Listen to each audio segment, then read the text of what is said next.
Welcome to the Everyday Board Game Podcast with Daniel. And Daniel. And today, this is our weekly Chits and Giggles discussion topic, where we decided to ask the audience at home a philosophical question, a question about thinking, one that doesn't have a right or wrong answer, mainly up to opinion and preference. Though you're always wrong, just remember that. Though somehow he claims I'm always wrong, even though it's based on opinion. No, this week's You can have question... a wrong opinion, that's fine. That's true. I mean, it doesn't make it not my own, though. But this week's theme was, this week's question was, what are some unique themes that you don't see in board games, but you want to see? And so, I kind of had, I don't know if you did the same thing, but all of mine, they have had board games made into the theme. Hasn't been done yet. Yeah, no, I agree. There's just not a lot of them. Yeah, they're very few and far between, or one of them... Or good games, for that matter. Yeah, exactly. One of my honorable mentions really doesn't have a good family weight game that I would want to see implemented. So maybe that's an idea that I'll have to consider while designing games in the future. Yeah, in fact, one of my games that are actually in my top 3 are part of some of the games that you're actually designing. Right. Well, there you go. Wow, I'm curious now. We will get to that in a bit. But as always, we asked the audience at home. We had 28 responses, I believe, and we're going to go over those in a bit. But before we do that, what have you been playing lately, Daniel? So I mentioned this to you on Monday. I did play Western Legends finally, a 2-player version with it, with my wife, and that's with the. So when you play a 2-player version, there's a whole deck that you got to use to give you a 3rd player, and it's difficult. It's fun. It's called the Man in Black deck. But Western Legends, I really like it. The wife is not sure how she likes it, just because it's so open-ended. There's so many ways to win, and where you can get the most victory points is also the biggest gambles in the game. But, I mean, to me, that fits thematically, because where you can get your good amount of victory points is playing poker or looking for gold and mining for gold. Those are crapshoots in real life. You got to play poker properly and win, and if you go mining, there's no guarantee you're going to find gold. You can probably find more pyrite than you can actual gold. And so I understand it, and then she's in there for you to get your steady points. Taking like the cattle and stuff like that. That takes a little bit longer, but it's also guaranteed points once you succeed. The steady, you know what I mean? Yeah. So it's just I understand her gripe about it, that the way to get the heavy points is luck based, but thematically that actually fits, because there's no guarantee. Like the first 2 times I played poker, I lost, so I didn't get victory points out of it. I got a card. So, what else we played? Did start our first game of the Choose Your Own Adventure Master of the Universe, or whatever it's called. The Evil Power Master or something. That is a difficult game. Yeah, what are your thoughts on it? Well, in the very beginning, it just makes it so ridiculous. So, like, we succeeded on the first planet, won the first planet. Now all our checks had to be 6 or higher once we made it into the next one. It's like, oh my god, come on. Yeah. How do you roll a higher than 6 on a one-sided... No, on a one die? Yeah, no, I kind of thought the same way when I was playing it. I played it with my son a few weeks ago, and he did not like it. He didn't enjoy it, because it wasn't the same as, like, the Choose Your Own Adventure, the first one. House of Danger, yeah. Yeah, so I think I'm going to have to solo that one, probably, in the near future. I have it sitting on my dining room table, just ready to go for that We actually enjoyed it. It's just it's frustrating at times. It's like, come on. Yeah. Even with my modifiers, where I got to roll a 5, it's like playing an Arkham Horror game where I have to get a 5 or a 6 to succeed. Yeah. Yeah. And I get 1 die out of this. I don't have like 4 or 5 die in Arkham Horror. That's true. And then 2 more games that we also played was Just One, which is one of my favorite games to play over Zoom. It's so simple, so easy. And then a new I guess you could say trick-taking game that I've never played before, that there's modified rules to play over Zoom, and that's Spoons. Oh, yeah. Yeah, so we played that as well. So the way we did it over Zoom is that they had a deck of cards and we had a deck of cards. So me and my wife were sharing, like when someone was handing off, the wife would share with me and they would share with each other, and whoever got their spoon. So we had to pay attention to the cards we were getting, as well as paying attention to the camera Oh wow. to see who grabbed their spoons first.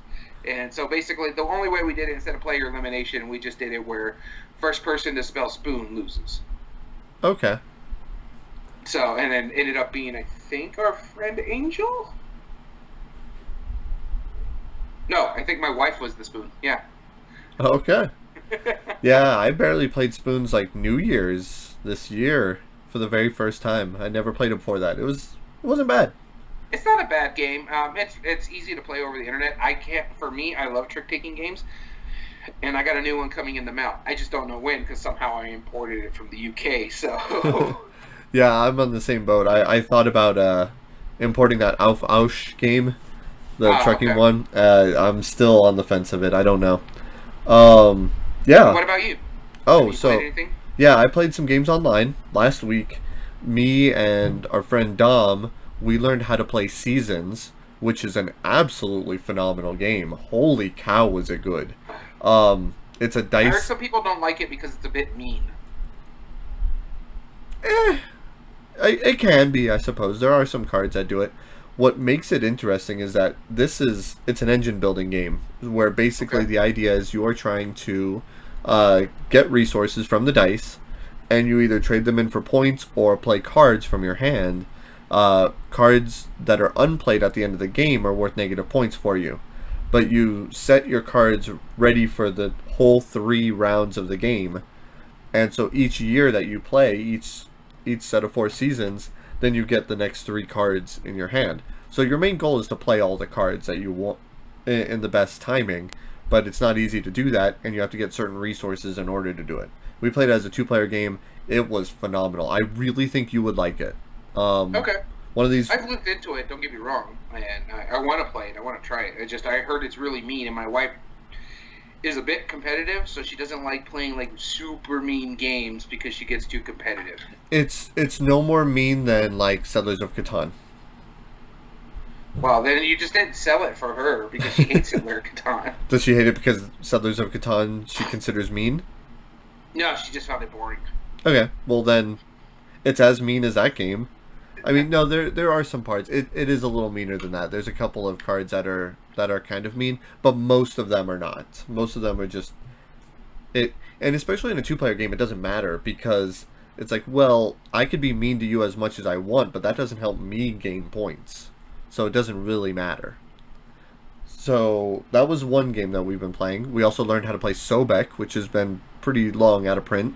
Played these on Board Game Arena. Sobek is a really cool game where you're trading in cards as sets.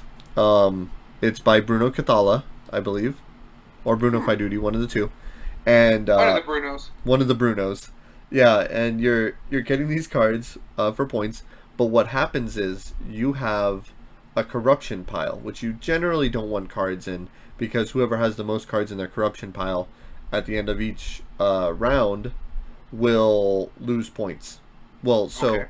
you always have the choice of picking up to the first 4 cards, and so there's a row of 9. You can choose one of the first 4 to take, but if you take like the very first one, that's fine. That just goes into your hand.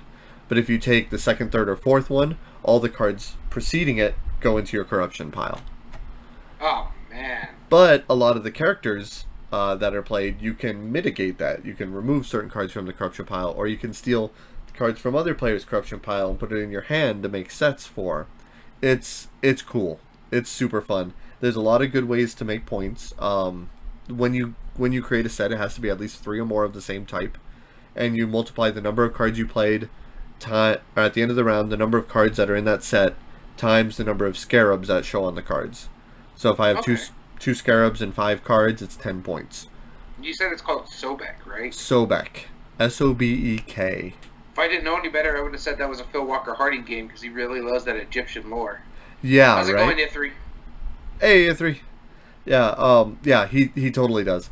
But the game that I'm glad I finally got to the table, I played Watergate with my 10-year-old son. How was that? I quite enjoyed it. He played Nixon, which is That poor kid. Why'd you make him play Nixon?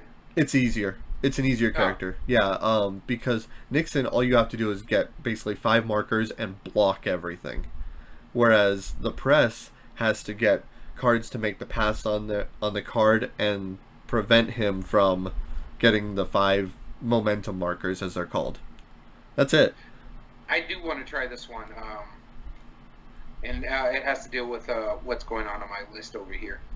Okay.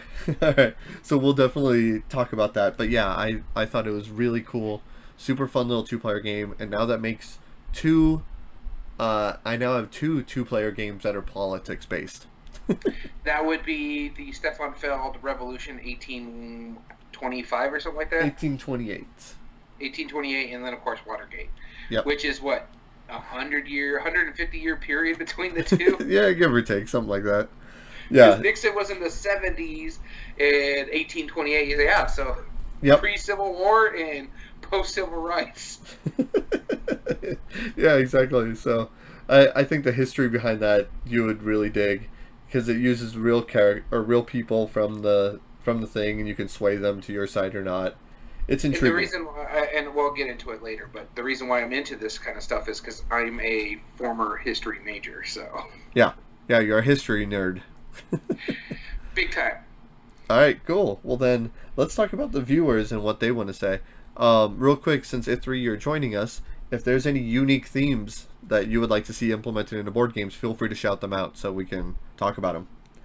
But until that, Let's go into not viewers, but our Board Game Revolution post where we asked the audience what unique themes they would like to see in board games, and there was actually a pretty decent response to this. yeah, there was ones I want to see. I'm working on, so I don't know. Good point. All right. Yeah, I get it at 3.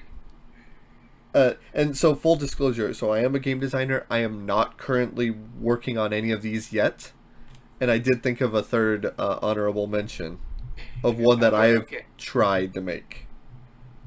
All right, so for our first post, Rob said he would like to see band-themed board games, but good ones, not some poorly implemented idea just to take advantage of a big band name. Yeah. I get you. Kind of something like this, where I was thinking along the lines of like on tour, where you're competing, maybe like a deck builder where you're competing bands, and so like say you're Kiss, and because you're weird to be like Kiss or something like that, and I'm Led Zeppelin. We're all just doing. Trying to build our decks to get us more popular as a band, so I think that would be kind of an interesting style game. Yeah, I agree. A tasteful dating simulator type game. Cinder kind of does this. Yeah, Cinder. So we'll have an announcement on that here in a bit. Cinder is from Smirk and Dagger, and Cinder, it's basically your dragons. It's a dragon dating app thing. It's like a Cinder dating simulator, simulator. Yeah, you're trying to pin your likes together as best as you can, and it's really silly. Yeah, I can't wait to talk about that later. Yeah, but Cinder looks cool. Have you played Fog of Love, I3? Because from what I understand, it's a romantic comedy in a board game.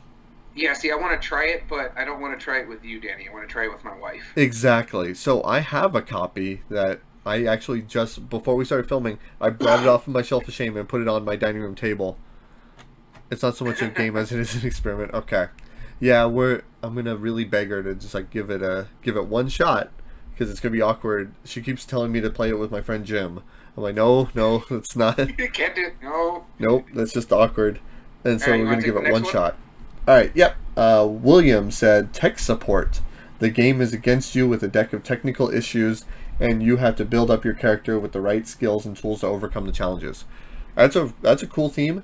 I have done tech support as a job for probably a total of about 8 years or so. I wouldn't play it personally. So I have a question for you. Have you ever seen the show The IT Crowd? No. It's an amazing British show that's where the whole meme came from. Have you turned it on and off? Yeah. Comes from. It's from that show, because they made it popularized. It's a hilarious British show. That would work for it. If they themed that with IT support and made it like a comedy tech support style game, Sure. I think would work amazingly. Well, I mean, I've seen ones that are semi-technical skills. So, like, probably the closest one to this would be the Dilbert games. I have Dilbert Escape from Cubeville somewhere on my list. I also have another Dilbert Corporate Shuffle, the card game, which is it's a trick taking game. It's the Great Dalmoody rethemed. But then I used to have the Dilbert board game where you would be one of the characters from Dilbert walking around. You're never completing a job. Like, that just doesn't happen. You're going around to Yeah. get the resources to kill the job. And it uses a cool mechanism where the more jobs you kill, the happier you are, which is effectively your victory point. But while every round the boss gets more and more depressed, so when your score markers pass each other, that's when the game ends. So what? The rattlebone mechanism where the score markers Yeah. pass each other? Yeah, except it's So, no, I highly recommend if you can find it. I think it's on Netflix. I don't know if it's still there. You watch the IT Crowd. You'd get a kick out of it. yeah. Yeah, so I think that goes along. Really, any office themed game I rarely see. So Yeah. it wasn't on my list, So- but that's a good note. The next one from Robert, and this is simple. He just says human resources, a co-op. And my phone just pulled off our post here. Yeah, human resources, and then there is one. So Elliot replied, "There is a game about running a temp agency, appropriately called worker placement." Okay, appropriately enough, worker Yeah. placement. It's Yeah. like the deck builder. Yeah, exactly. It makes a lot of sense, but I don't know, like interns game. Yeah, so you want to take Kyle's? Sure. Kyle says, "I don't think monster capturing Pokemon themed has really been used well or at all. Monster capturing RPG." I completely agree with that. I think an I actual completely agree. And Pokemon if you go game. back to one of our past podcasts where I said, what was it, video games that need to be made into board games, Pokemon was that my number one for that reason. They haven't made a board game that captures that theme. Right, exactly. Yeah, I completely agree. Yeah, Kyle, that's a great one that I wish I had thought about earlier.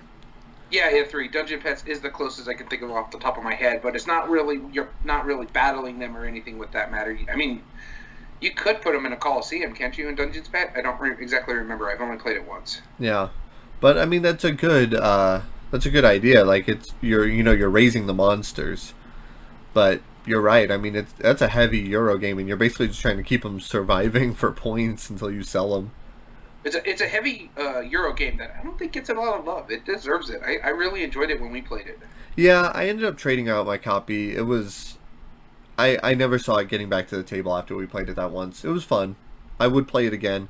I don't know if I would ever own it again though. Honestly, I would own it if they streamlined the rules a little bit. But I will say this, that a rule book was hilarious. Yes, the rulebook was amazing.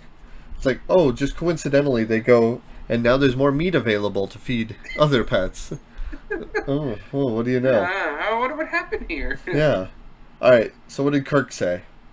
Kirk says he wants more meta horror games like Cabin in the Woods or Behind the Mask, which I kind of understand. A funny style horror game would, like Evil Dead, or Army of Darkness, as you put in the movies that need to be made into board games. Yep. Those tongue-in-cheek style horror themed games would be hilarious, especially for board gaming, because it would make such a heavier topic, I guess you could say, into such a lighter topic when it becomes more meta. Right, exactly. Like, I know the only two that I can think of off the top of my head is Last Friday is one of them, and Nyctophobia. Ooh, I3 made a good point. I'd rather see psychological horror like Silent Hill or something games legit scaring people. It's hard to do, yeah. And yeah, I get it. Psychological horror is right up there for me. I really enjoy that kind of stuff. Yeah, there's kind of a nice, neat psychological style horror that Smirk and Dagger is coming out with soon. We'll bring that up here in a bit, because it does look pretty neat. They're doing a Kickstarter for it, and I love the graphic design on it. Foreshadowing. Foreshadowing. Yes, there's a reason. Um, so Jordan says, Aquanox Archimedean Dynasty. Now you're more of a history person than me. Do you know? I don't know anything about Aquanox. I know Archimedean Dynasty is about Archimedes, I believe, a Persian leader, if I can remember correctly. Yeah. There's a lot of historical stuff that I don't remember a lot of because that Yeah. wasn't my era that I was into. But Archimedes, um, actually, I don't think I think he was Byzantium. But yeah, it's a historical aspect like the Gardens of Babylon and stuff like that. Oh, So I okay. get it. Yeah, that makes sense. I mean, I haven't on that same line. I haven't seen much about like Hammurabi and like early civilization stuff. That would be pretty neat too. Early civilization would be cool. Yeah. And now I have to look this up because I have to remember where the Archimedean dynasty is. No worries. Oh, it's an actual video game. Oh, really? Yeah, it's a computer game made back in '96. It looks like the Aquanox series. So okay. Okay, cool. That's worth looking into then. Yeah, I think All the right. And closest so psychological horror game to Silent Hill is Nyctophobia. That's just, and that's it can be unnerving being like one of the blindfolded people. yeah, and so like I said, I wanted something kind of along that lines of this movie I saw, The Quiet Place. I don't know how they would implement it for being. You can't make noise. You got to use sign language to communicate and stuff like that. But something like that would be amazing. Yeah, definitely. So Mike put, and I think this is a joke more than anything, meat popsicles. Frozen people, I guess. I I don't know. don't know. Uh, Dave said, not sure this is a theme, but would very much like more games to include character creation, like Arkham Horror just begs for you to make your own characters with a D&D style guide on how to make them balanced. Yeah, that would be a cool implementation. If you made an actual game about it, I'm sure you could tell us about one specific one. Play an RPG, people. If you just said play an RPG, yeah, I mean that makes sense. Or an RPG in a box, I guess, because you Well, can make it. I mentioned this a lot. Role players doing exactly that. They made a game to build an RPG character in dice drafting form, and now they're going to have a Kickstarter later this month where you can play the campaign with that RPG character that you made. Yeah, exactly. All right, Eric. Or role player, I guess. Yeah, or a role player, I guess. Uh, Eric posted, based on a post I did a couple weeks ago, there don't seem to be many African safari wildlife games. So more African safari wildlife games. Yeah, Yeah, I've there really isn't. And I think that would be interesting. Kind of like mhm. you got a birdwatcher game over here with Wingspan, so Yeah, you could do something along that lines where you're trying to see the different type of animals. Like you're trying to get a set of, like, see a lion and giraffes and hippos, or like a set collection style game. yeah, exactly. The only ones that come to mind immediately off the top of my head for that, I have String Safari. That's technically it. There was a couple games like Savannah, which I believe you were racing the animals, but Costa Rica, which is I have coming in the mail, I think today even, is about exploring Costa Rica, of course, but it could be implemented in Africa very easily, I feel.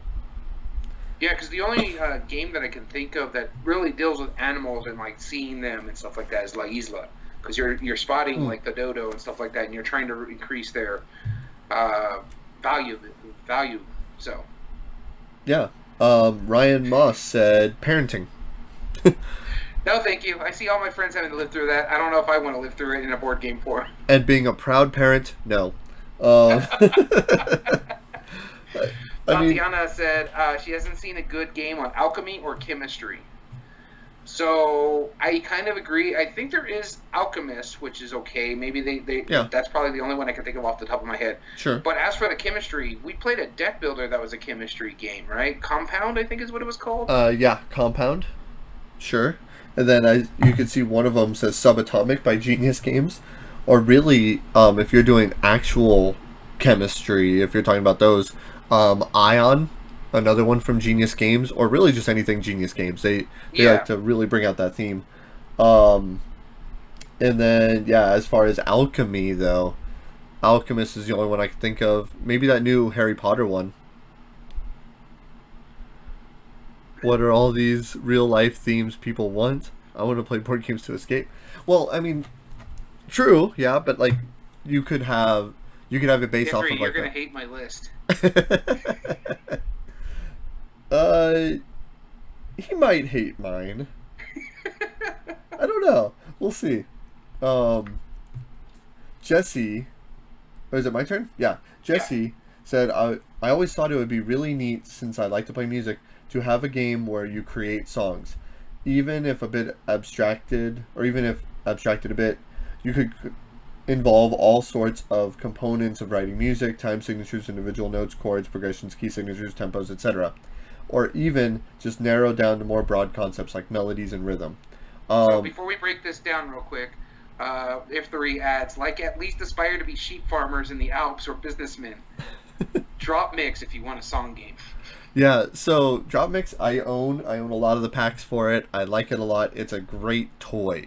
Yeah, it's an activity. It's not even a game. Right. Come on. There is one from Tasty Minstrel Games that was like a cooperative song playing game where really you were playing songs in order. I forget what it was called though. I know there's a game out there. I've seen the review for it, haven't looked at it, and it's called, I think, Symphony Number 9 or something like that, where you're trying to build a symphony. So I that doesn't really go with what he's trying to say, but there are some music games out there. Right. I do agree with that. That's awesome. So Charles added Jerome Bosch Universe Prelude to Surrealism. And I guess it has to deal with like the artist, and shockingly enough, we've been getting a lot of painting games, mostly Bob Ross, but I mean, we're getting some painting games out there. Yeah, exactly. And then there's modern art by Reiner Knizia, and there's a few other arts. But if you focused on a specific artist and made a game based on it, like MC Escher, holy cow, I would love to see an MC Escher based board game that was good. Just as long as it's not like Jackson Pollock or Andy Warhol. I can't stand those artists. I really love the Renaissance artists like Da Vinci and stuff like that. Yeah. Because the kind of detail, their pictures are photorealistic when photos weren't even invented yet. That's just crazy. Like my wife pointed it out the other day when we were looking at a picture of Catherine the Great. She's like, it's weird when you can see like the texture that they drew, and you're like, okay, that looks fuzzy and that looks silky, and that, like, you could look at the texture and they relay how it's supposed to feel. That is an amazing idea. I was personally a fan of like surrealistic stuff. I love Salvador Dali and a lot of like Edward Munch and MC Escher. Yeah, I love surrealism. It's really great. Salvador Dali is why I make every photo that I'm in now. I have a tattoo that's pretty surrealistic. So. That's true. My tattoo is fairly surrealistic. So it makes sense. I do appreciate the art community. And yeah, so I think that would be a really neat genre.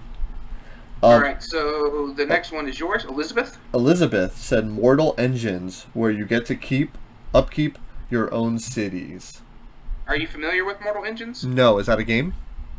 No, it is well, they just recently made it a movie, but it's a series of books where something happened in the world. I haven't read the books myself. This is just what I picked up. The world decayed, and so all cities are motorized. And so for cities to grow, they actually capture and destroy smaller cities.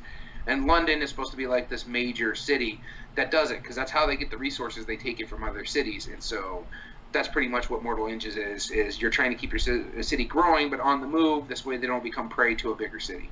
Interesting. So Power Grid. No, I'm kidding. It's not Power Grid. Probably a long way like Power Grid is. Yeah, right. Someone doesn't clarify the rules. All right, Tyler adds animal breeding, but way more specific than 2 animal meeples make a new one. I'm thinking genetics and complications and whatnot. That would be crazy. Yeah, it would be interesting, but that would be crazy because. So what people don't know is people do know. I play Animal Crossing. I play with the wife. I haven't played it a lot lately, but they have a flower breeding in that game that goes down to like DNA genetics. This can breed with this. this cannot breed with this because it has a recessive gene. So if you want this, you need these two to breed. This way you can get that recessive gene, and the recessive gene only comes out every 25% or something like that. And it's just like, oh my god, you made this really complicated. That's interesting. I mean, it's probably not a game that you'd want to play at the moment, but Plague Incorporated implements mutations and But for animal breeding itself, that would be interesting because, like, you could do it with horses, basically, if you're trying to breed something that can win the Triple Crown. That would be an interesting implementation of a board game. Yeah, definitely. All right, Adrian says, the Haitian Slave Revolt. Another historical context. I actually understand it. I don't know if you understand what the Haitian Slave Revolt was. I haven't researched into it. You know more about history than I, for sure. So the Haitian Slave Revolt is when the Haitians broke away from France, and there is a long story about it. This is because a lot of the sugar farmers, and they actually destroyed a lot of like the French plantation owners and their property, and so the leader actually controlled it for a few months until Napoleon was saying, hey, come over here, and the leader ended up executing, so it didn't succeed, but there was a massive revolt in Haiti. There we go. Yeah. Wow. That's really intriguing, actually. That would be... Yeah. If Academy Games got on that? Then, yeah, exactly. Oh, wow. So the Tom added landscaping, which would be an interesting... Yeah. I think I found the game that you were talking about earlier. Maybe. Landscaping, the only one I can think of off the top of my head is Mo Money. It's a landscaping economic game from Mayday Games. And that one looked interesting to me, but that's the only one I can think of. I was working on a lawn mowing game for a while, which was really an abstract, but I wanted an excuse to make a little push lawnmower. I remember that. Yeah, it didn't work great, but I mean, man, I got a lot of guff for... because that was the best part, is people would be pushing along this little foam core lawnmower with magnets, picking up pieces, and they would giggle like children because they thought it was hilarious, and then immediately put me down. It's like, man, this is stupid. It was great. I like that one a lot. Mark, geocaching.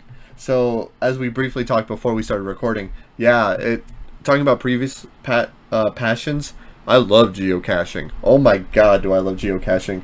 So I can't believe I didn't think of this when Mark said it, and so much that he made one. So go to the Board Game Revolution forum and check out the picture that Mark Fleck posted, because it looks really cool. I would, hands down, I would play it. Have you ever done geocaching, Daniel? Yeah, I did it with you. What'd you think? It's fine. I'm not an outdoorsy kind of guy. I'd have to do it at night, especially since we live in a desert. Yeah, and urban geocaching it's fun, but it looks so suspicious. It does. Group of guys all hanging around one area looking for something. Yeah, we're all just like on our phone and looking around suspiciously. All right, there's no one here. Start looking under lampposts. It's so good. All right. So Sheila added tornadoes. Yes. Couldn't agree more. I haven't seen one yet. I have. Smash Up has a whole tornado faction. Yeah, but that's not a board game based on tornadoes. I want to see a tornado moving around, and you're trying to prevent people from dying and things being destroyed, and yeah. I haven't seen that yet. I want to see that. As someone who's seen tornadoes and been through tornadoes? No. Well, no. So I was born and briefly raised in Iowa, so I've had tornado scares for sure. I haven't been that close, but that is an interesting theme, though. Yep. Beth said Greek gods. Beth also said city planning. And city planning. Yep. Joseph said trash, a worker placement resource management game with hand management and set collection. You're a sanitation company in charge of a city's unwanted items after they're put out on collection day. That's an intriguing one. And he actually broke it down, so I wonder if he's trying to invent that game. He might be. So Joseph, I completely agree with you on that one. I think that'd be interesting. Eric mentioned this. We mentioned this earlier, but IT support. It would probably make an interesting resource in worker placement game. It probably would. Yeah. Oh yeah, almost But definitely. but we talked about it already. So you want to go ahead and do Kenny? Yeah. Kenny said taxidermy. Which That would be an interesting game. I'm not gonna lie. I almost worry that there would be like models that like people would paint and they'd be ultra realistic, and then people would take it just one step too far and include Yeah. No, but then again, that's just in general. yeah. People's nature in general Yeah. always taking it a step too far. Exactly, but hands down, that has never been done before. Not that I know not that of. I could think of. Yeah, Cole added podcast themed games.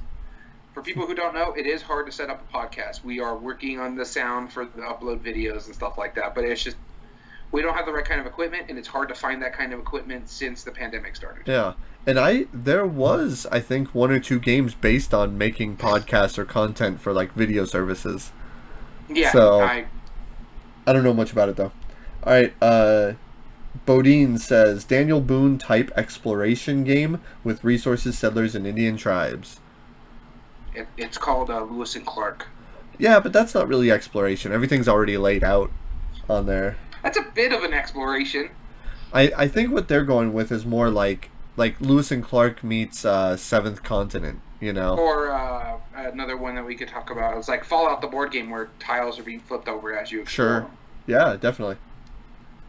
Luke added, I have a unique theme, but I want to make a game with it before someone else does. All right, Luke. We're looking forward to it then. And your friend, right? Peter, yeah, one of our friends. Cthulhu is so underused as a theme. And Bill added, making ice cream sundaes. That would actually be an interesting theme. Yep. I mean, I only know of the one from Renegade. Hit 3, Paul Bunyan game. Yeah. Oh yeah, that would actually be kind of cool. Yeah, totally. As long as the first player marker is a giant blue ox. Yep, exactly. Or Don Quixote themed, where he's fighting a windmill. Yeah. So that was all our post on Board Game Revolution. So you ready to get into our topics? Yeah, absolutely. So how did you come up with your list? What was your inspiration for it? So my inspiration for this is themes that I haven't seen a lot of, or they're so like some of my honorable mentions. I've seen more games come out with these themes, and so I just added them in here because I want to see more of it. As for my 3 games that I really want to see more of, there is one of them that falls along the lines of what I just said, but I'll explain more into it here in a bit. But it's just themes that I want to see more of, themes that I'm interested in that haven't really been touched. Yeah. In fact, one of the games that I have on here, or the themes that I have on here, is a game you're actually creating. Okay, or a theme that you're working with. Yeah, okay. I think I know what you're talking about, and we will discuss it later. I think. I had 3 honorable mentions now that I remember, because I was trying to make a game based on one of them. You have 3 honorable mentions as well? Yes. Okay, so I'll go with my first honorable mention, and that would be ghost towns. And not just specific ghost towns, not like Tombstone or anything like that, but actually. Let's not bring up the Tombstone board game. Yeah, let's no. I used to do another channel. If you want to see bottom shelf board games, watch the Tombstone episode. You'll hate it, as well as we did. But no, like exploring ghost towns, and not just there's games called like Boomtown where you're like harvesting gold and or digging for gold, panning, whatever, and it's about one specific town. No, I want to know about like evolutions and like watching them build up and then eventually collapse, and you exploring them in different ways. I think that would be a really awesome game. So it'd be hard to really make into a board game, but yeah, it was tricky. Yeah, the exploration wouldn't be a problem. It's just some of the other stuff that you want to build it up and then abandon it and then have someone explore it. Yeah, exactly. Like basically, when I was going with it, my idea was I wanted it to, you would basically go into the town, get as much money from it as you can before it eventually busts or becomes dry, and then from there reinvest that money back into the towns for victory points to be tourist attractions. Okay. that was the ultimate goal, and I never got it off the prototype phase. So So my first honorable mention is because I saw the game right behind you, and I'm surprised I didn't think about it. And that is medical. More medical themed games. You're seeing a oh lot yeah, more yeah. come out of here, like Dice Hospital and Flatline, and that Hmm. really horrible party game that you made me play. Uh, not oh, is that it? Is that Doctor the doctor Panic. whatever? Yeah, yeah, no, yeah. I like Doctor Panic, and then Healthy Heart Hospital right over Yeah, here. so I want to see more stuff like medical themes. Like there was one that came out, and I believe it was Smirk and Dagger, so I don't want to harp on it too Oh, bad. But Paramedics Clear. Yeah. yeah, that's not how paramedics work. You're not competing against each other. I'm sorry. Yeah, there was That's a. what drove me nuts about that theme. I have another game over here called Quarantine where you're trying to build the best hospital. But yeah, so if that's something you're interested in, we should definitely try that one out Yeah, when so the quarantine's over. and the reason for this is because I have a medical background. I am a trained EMT. I've worked in healthcare since I was 19 years old. And so this is something that's always, I want to see this implementation in board games itself because I want people to be interested in this because maybe they want to use it as a stepping stone to get into the style of work that this inclines. Yeah, and not Intern, Yeah, no. a game about medical doctors from the 1970s. One of the worst games I've ever played in my life. Okay, let me rephrase that. Good medical games. Good medical games, right? Flatline's a really good game, but it doesn't. Oh yeah. The medical theme doesn't really come out. Doctor Panic is just horrible when it comes to the medical part of it. You're just mad because they mixed up CT scan and MRI, or was That's that it? one of the things. Or like the stupid whoopee cushion For CPR? CPR. Yeah, no, that's not how you do CPR. For one thing, Well, they're not going to really simulate it. It's supposed to be silly and fun. no, no. Well, my number two honorable mention, and so I didn't put this as an actual one. I would love to see more games based off it, but it's too vague. It's not really a theme, and that's very unique historical events. And what I mean by it is like I don't know if you've heard about the laughing pandemic that happened, a couple hundred years ago, where this one woman started hysterically laughing, and then other people started laughing because they thought it was funny, or the dancing plague that happened, and people ended up dying because just everybody started joining in and either laughing or dancing, and yeah, like it's such a bizarre idea. I like quirky events that have happened throughout history, and I think that would be a really interesting like introduction into games is to find these quirky events that happen that you can't make up really, and yeah, and build those into it. Now that's why I have it as an honorable mention, and because I don't have specific examples. So like the Winchester House, we'll use that as an example. That's a really weird, quirky thing in history. Well, Yeah. why don't they have a game of it? Yeah, no, I don't disagree. They do. It's called Patrol at the House on the Hill. Well, that one, yeah. Sure, I'll give you that. My second honorable mention is something that you do and I do both. I think I do it more than you do. I think you have more records than I do, but I actually seek these out, and that's collecting records. Yep, yep. Just recently, And there was one on Kickstarter that I think yeah, fulfilled. vinyl or something like that, a Yeah. game like that. So for me, I enjoy records. I'm trying to think of a better term for it. Vinyls, as I just mentioned. So I have a record player. I do listen to music. I go out of my way and try to collect certain ones. I haven't in a while because my other collection over here takes a lot of my money. Yeah, But so yeah, I want to see more stuff like that. I know vinyl was one, and there was another one. I can't remember exactly what it was, but I saw it as well. And Dice Tower did a review of it. But yeah, I just want more. And it would be cool if they could get the rights to at least show the record images for collecting vinyls Yeah. and stuff like that. Instead of like the generic stuff, get like the Johnny Cash. See if you can get the rights to these kind of pictures. I mean, hell, if you have to, just go into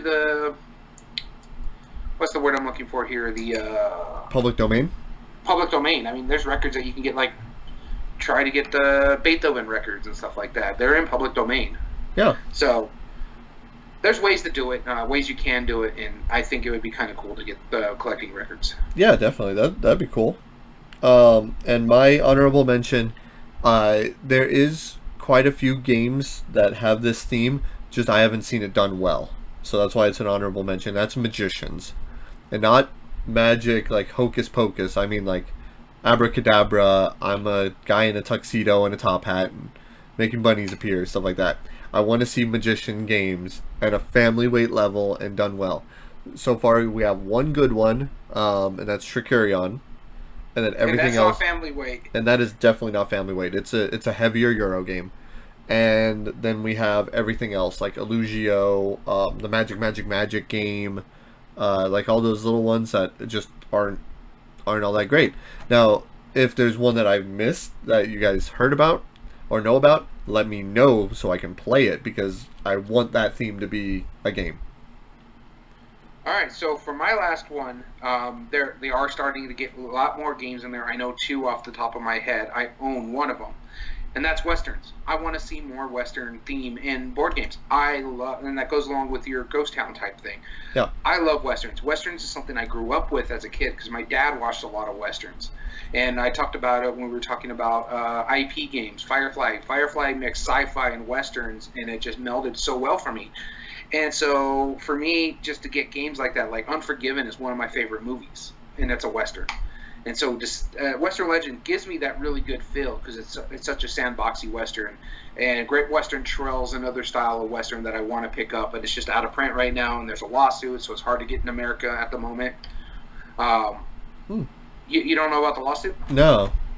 Stronghold, I believe, is suing, I think it's Plan B Games or Eggerspiel. They're suing Eggerspiel because they didn't give them the first rights to reprint a second run of Great Western Trail because they sold it to, I think, Plan B, and who then gave the rights to Eggerspiel.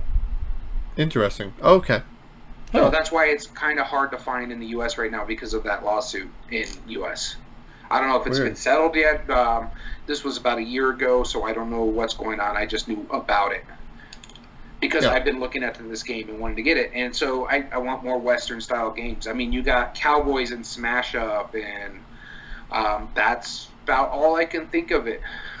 As far as Westerns go? Pioneer Days is another one that's in the Western theme. You have Old West, Impresario. You also have, like, cheesy ones, like Boomtown Bandits and stuff like that. Yeah, and then, so the one game I really wanted to get into, but it was so complicated, was Doomtown, which was a CCG, LCG, whatever you want to call it, card game that, along the same reasons why I couldn't get into Magic, is because it was a deck build. You had to fit your deck and build them together. That's why I like Keyforge. If they made a Western game style card game like Keyforge, I'd be down for it. Just because, here's your deck, play it, that's it. Yeah. They need to make more games like that. This is this deck, this is this deck. Just learn how to play these and you'll be fine. I played an RPG that was based off of Old Western, where you'd build your own like little Old Western town and stuff. It was a prototype at the time. I don't know if they've gone anywhere with it, but I played it probably about 3 years ago, and it wasn't too bad. And so, like, Red Dead Redemption is actually one of my favorite video games. So, I'm telling you, Western theme, if it comes out, I'm interested in it. And then I look at it and be like, no. Yeah. All right, so let's get into our list then. Yep. My three, I ranked them in order from what I feel is the least common currently in our hobby at the moment. Or I'm sorry, number one is the least common. Number three would be the most common, and it decreases from there. That's how mine is as well. Okay. Yeah, but really, any of these three, if you tell me it's themed off of this, I'm probably in. So, let's flip a coin, and let's call it in the air. And let's see who goes first. Actually, we'll roll a die. Even or odd? I will take even. Odd it was. So, you go first. I'll go first. My number three, least common theme that I want to see is dogs. And I'm not talking just like a simple little like dog stacking game. I know there's some of those. There's a couple about kind of like along the lines of a crazy cat lady and stuff like that. Yeah, exactly. Like, here's the thing. A couple years ago, cats were everywhere. Well, what happened to the dogs? I love dogs. I have 3 myself. and I think they're amazing animals. And there's no games that have done them justice. I mean, sure, cats are like a meme now. Like as far as how many cat games came out at that time, there was thousands of them. Crazy Cat So there Ladies and was Crazy Cat Lady, Here Kitty Kitty Kitty Kitty. Sparkle, Here Kitty Kitty, What is that um, really? Tempura. Tempura. Yeah, and it was just themed with like samurai cats. For Isle of why? Cats. Isle of Cats. Yes, exactly. Where are my dog games? I need more dog games. I know Cur- there was a dog card game that came out that I saw a review of, and it did not look good. You know what no. would be a cool card game that they could do for dogs? What's that? Give us a freaking dog show. Right, exactly. Give us a dog show. Make it good. I Yeah. remember I had one from Foxmind, and it was about like digging up things in the yard or whatever. Like that was pretty good. But right, there's not enough dog games in the hobby right now, and I feel that's an underutilized market You know why, right? because it's not cats. Yeah, pretty much. And also because if you look at it, and like a lot of the big designers, a lot of them tend to be introverts, and introverts tend to own more cats than anything. I suppose. I mean, like, Just because cats fit their type of personality. well, Where cats are aloof. let's take an example though. Like just because the designers do that, like Jamie Stegmaier, I know he has a cat. Too. He has two cats. Yeah, and he implements them into each of his games. But is he making cat games? No. But I'm saying that's why is that you see a lot of board game designers tend to be introverted. They're insular, and cats fit that kind of. My wife loves cats more than she likes dogs because she's insular. She just can't own a cat because of my allergies. Gotcha. So you guys got a dog instead? No, well, we inherited that dog. She had that dog before we got married, so. Gotcha. Okay. Well, that makes sense. But I'm a dog lover through and through. Dog games. That's my number 3. All right, hold on real quick. I'm just checking on something, making sure the videos are working well. Because on my stuff, it looks like it's slowed down. I don't know if it's showing on your side. Yeah, it slowed down a bit. All right, so my number 3 is one that has been mentioned a lot, and you actually kind of mentioned it in your honorable mention, and that's historical games. I want to see more games with a historical theme. Yeah, we have Academy games, and that's all they do, and that's fine. But I want to see more major historic pieces that aren't World War II, that aren't That aren't wars, right? huh? That aren't really war games, right? You want to know. Yeah, yeah. So give me something that's based off of the plague. I mean, we're living through one right now, but based off the bubonic plague back in the 1400s. Give me some that could deal with the Protestant Reformation against the Catholic Church during the Martin Luther era. Give me a game, and I know this is a little controversial because of what's going on right now, but give me a game that's based off the Civil Rights Movement. I think getting these kind of games, and I think Academy Games does it well, these are games that could be both fun and can teach people history in the world that we live in. One of my favorite games, Over My Shoulder by Academy Games, is a very dark theme, but it's important to be talked about, and that's Underground, the Underground. The Freedom Underground Railroad. That's what I'm looking for here. And it's a very important topic to talk about and discuss when we're talking about the Civil War. That's a very people all know about the Civil War, but they didn't know what built up to the Civil War. And Right. so the Freedom of the Underground Railroad discusses that how people, the abolitionists, were trying to get support to destroy slavery and stuff like that. And it's an important topic, and we need more games along that line. That So I think the Chinese, the Ming Dynasty, or the great game that would be interesting to see is the Golden Horde, the Mongols spreading across America, or give me Alexander's expansion into Europe. Give me stuff like that. Yeah. We need more of that. Yeah, the one thing that I really appreciate Academy Games for doing is that not only do they make games based off of these historical events, they provide lesson plans for teachers to utilize their games in a classroom.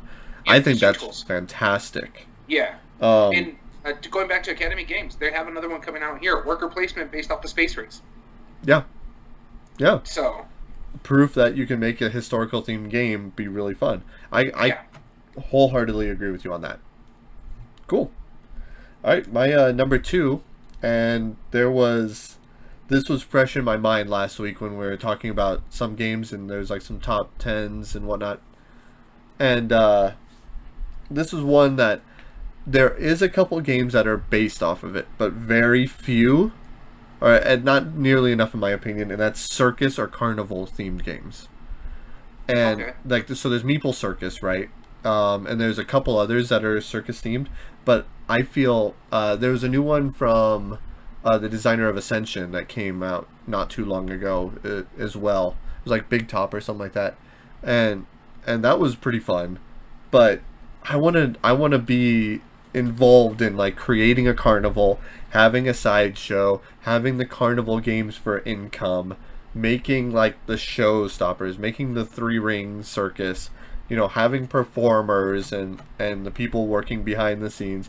I want to see like an actual like Euro game based off of carnivals. And so not like Rattlebones. Rattlebones is, it's not thematic enough. Not like something like Under the Big Top or what. I'll remember what that game is called later. Yeah. But the one from Ultra Pro, I believe, or Upper Deck, one of the two. I always get the two mixed up. Yeah. But yeah, Because they work together a lot. yeah, and that's what I want to see. I would love to have some more carnival and circus themed games. No, no, I don't disagree. Sorry if my video got a little bit darker. My light blew out. Oh, okay. Yeah, I was wondering why you were staring ominously at your ceiling. Yeah, so you know that light that's right over there, that the fluorescent light? Sure. It just blew out right now, and it made a weird popping noise. So I was like, Huh. Well, as long as you're not on fire, you're good. yeah. So give me a second. Let me turn off this light, and we'll get into my number two.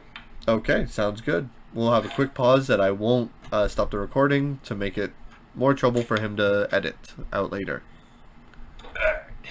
All right. Welcome back. Don't worry. Like I said, it wasn't gonna take long. I just needed to flip the light because it was still on. Gotcha. While the light is burnt out, so it's like, Yeah, not the best. All right. So my number two is something you know me for a lot. What I really enjoy and something I'm into. There are a few games out here like that, but I want to see more games in this style. Can you guess what it is? Sports. Yep. Yep. More good Uh, sports games. Sure. And you have a few. You have I can't forget the company, but you got Baseball Highlights 2049 or something like that, and they just did a football deck builder based off of that. Bottom of the Yeah, ninth bottom of looks the really ninth. good. But Yeah. the only other baseball game out there really is you got Solo Ball, which is back in the 60s. And so I don't even know if you can get replacement sheets.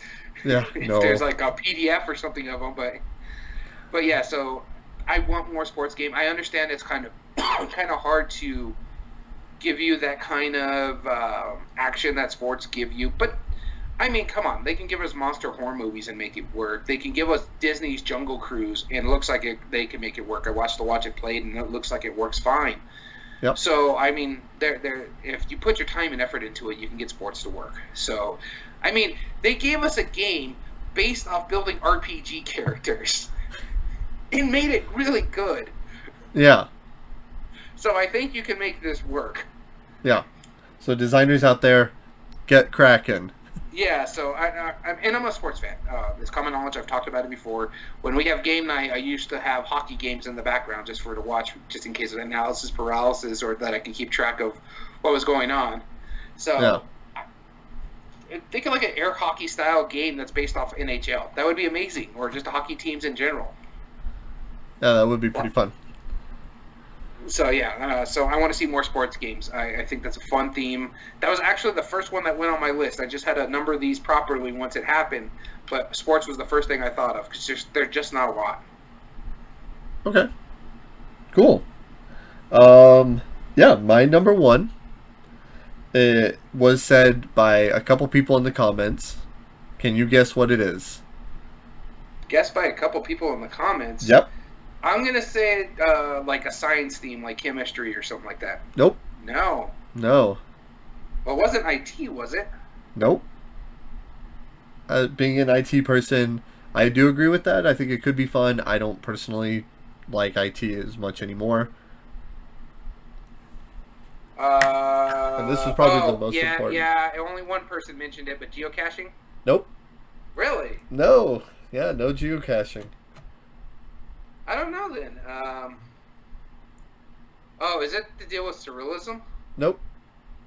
Then yeah, I don't know. Music. Because the only Hands down. yeah. I'm still a musician. I love it. I have a background in music. I made music for many years. That's been an integral part of my life, and I love a music theme. And I haven't seen any game that has a music theme that has been good. And especially like I mean I appreciate like Ithri brought up the fact that he's putting a soundtrack to his game. That's fantastic. I remember Yeah. there was a couple developers who would do some video games and some music games. Um, Playing a lot of music rhythm games were a big thing of mine. I don't think you can implement music rhythm per se, but you can definitely implement like different music instruments or making a band of like the 60s and stuff or making a garage band. I would love to see that as an actual theme. Making a garage band, getting big, getting a break, and then making it big. Or even being a producer, trying to find these garage bands and other people. Oh man, that is a part of the market that is drastically missing everything. So, music, hands down. I want that game. Yeah, sounds good. I don't disagree. That would be an interesting topic and theme for a board game. So, Tasty Minstrel made the game Okie Dokie. That's the name of it. I knew I would remember it. Okie Dokie was the music game. Anyway, go ahead. my number one is a game that's actually you've been having me play test and work with and trying to figure out. Not necessarily the style that you're going for, but more of this. Can you guess what it is? Time travel? Nope. Okay, so I have been having you test it out. Throwing ideas off at me. You want me to research some people if I know them off the top of my head? Not silver screen, right? Or Yeah, it's cinema. It's filmmaking. Filmmaking. More Gotcha. basically the filmmaking style of the game. Yours goes more towards the silent films. That's Yeah, what you're working on. my I'm talking basis about is about historical, like the filmmaking people in who general. have made it. Yeah. And so along the lines, like you're the producer, so you got to find the right director to film this horror movie. You need to find the right actor to fill this or actress to fill this. You got to make sure you get the best possible and then try to get your points. Kind of like what you're doing with the silent film, but I'm talking about overarching. And so, and then your movie gets put up for awards, and if it wins awards, you get a certain amount of points and stuff like that because it's based on that movie's score. And so, the way I see it is going to be like a deck builder or worker placement or something like that, however you want to do it. And then you go along the lines of you hiring all this staff and you're putting them in this movie. And like the first category comes up, say it's horror films, and so you're competing against other players, and so you're trying to get as much points possible for said game. And then at the end of that round, those movies are going to go up against each other based on the awards. Who wins the Oscar or legally distinct from gets bonus points. But you have deductions for not having the right kind of actress. So if you got a drama actress in a horror movie, it's not going to work very well for you. So, that's just the style of game I think would be quite interesting because you don't see a lot of filmmaking games. No. And the stuff that goes behind the scenes. So you see a lot of film-related games. I mean, Horrified's right behind your shoulder and my shoulder over here. Right. You have The Shining over your shoulder as well. So there's games that are based off of films, but you don't really see games based off making said films. And I think of that, and that was one of the first ones that I thought of off the top of my head. And I was like, well, I know I don't. And for a while, I struggled with trying to put this down because I know you're actually working on that style of game. But that's something that always intrigues me. I'm a movie buff. I own maybe 200 movies digitally, not to mention how many movies I own physically. Yeah. So I love movies. There's a couple that I would suggest to you. There's a new one that's coming out from I think Portal Games. It's like their first party game, and it's about. And I think it was actually designed by someone in the movie industry who's a friend of theirs. Well, I know there's a few out there. There's a party game that Tom Vassell talks about, like In the Cut or something like that. Yeah, is one that he talks about. Well, there's that one. It's you have kind of like a Mad Libs thing going on, like in a way. Yeah. Like, and that's interesting. But there is a game from Cheap Ass Studios and James Lerner's called Deadwood Studios. Yeah, Uh, that one you were playing live, I saw, and it mhm. looks interesting. Don't get me wrong, Yeah, but it's not bad. It's dice rolling, dice mitigation, and it's the game of bad acting or acting badly, I think is what it is the tagline. It has a lot of fun quotes and movie things but you're actors roaming around the set being extras basically, and that's pretty fun. and so I've heard someone mention this before. I don't want to take credit for it, but someone mentioned like making a game about making B movies where you're trying to get bad actresses and you're trying to become a cult An classic. Ed Wood And I, style game, yeah, yeah, yeah, and I thought that would be amazing as a board game. yeah. Like find bad actor number So you four, could do yeah. what I was saying, where you're trying to win awards, or you could be a tongue in cheek and trying to make a cult classic, and you could call the game Cult Classic. Oh, there you go. Well, I mean, I think we found out your design that you're gonna start. You're gonna be a brand new designer Oh no, suddenly. no, no! I'm sorry. That's not going to happen. I'll play the board games. I'll play test the board games. I will not make the board games. I don't have the creativity for that. Eh, not if you put yourself down like that. Anyway, I just know where my mind lies and where my ability lies. It doesn't look like it right now because of my size, but it is athletics. I played athletics from the age of 5 till like 25. yeah, So okay, that's fair enough. Yeah, I don't disagree with you on that. That's true. There is very few games about filmmaking. There is one called Silver Screen by Reiner Knizia that eventually, when I get a copy of, I'll bring it over. Let's try it out. yeah, no, I don't disagree. And like I said, there are games out there, but like when it comes to sports, I know more sports games than I do than filmmaking. There's like 3, and then you just mentioned a 4th one. I know there's quite a few sports games out there that Hmm. I've seen. There's a soccer game. There's an NHL actual board game Yeah, that's Stefan based Feld off that. made a soccer game. A soccer game, yeah. And then historical, that's all Academy game does. I wish more people went outside that line, but there's a lot of historical games out there. I just wish I saw more companies take that step.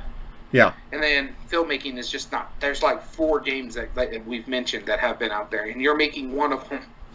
I'm making one of the 4 that are in exist. No, there's a few more, but yeah, they're mainly like party games, like like what actor would be great in this movie? Yeah, Martin Sheen, I guess. I don't know, like somehow that makes me quirky. Yeah, I yeah. agree. So I think filmmaking is very important, and all of these are really important. For me, just the main one that I want to see more of is historical, because again, you can use board games to reach audiences to teach them, Yeah, and make it fun. History is not a topic a lot of people like, but if you can make it interesting and grasp to your audience through board gaming, that works. yep, I couldn't agree more. All right, well, great job on this list. This was really fun, and thank you to our viewers for contributing their ideas as well. We came up with some really interesting ideas, um, and I think this is a very valuable list for for companies that are looking, or aspiring designers to look. It's like, well, where is there a market that hasn't been done yet? Yeah. How can I make a new mark on it? And How can so I make my game stand out from all the plethora of other games out there? yeah, And a big thing is unique themes will force you to stand out a little bit yep, more. Because I know about you and me, when we see a game with a unique theme, we both go, like Horrified. When we both saw a Universal Monster movie board game, both of yep, us were just like, hmm. yeah. I go on. Yeah, Yeah, because it's different. yeah, couldn't agree more. All right, so let's talk about later in this week.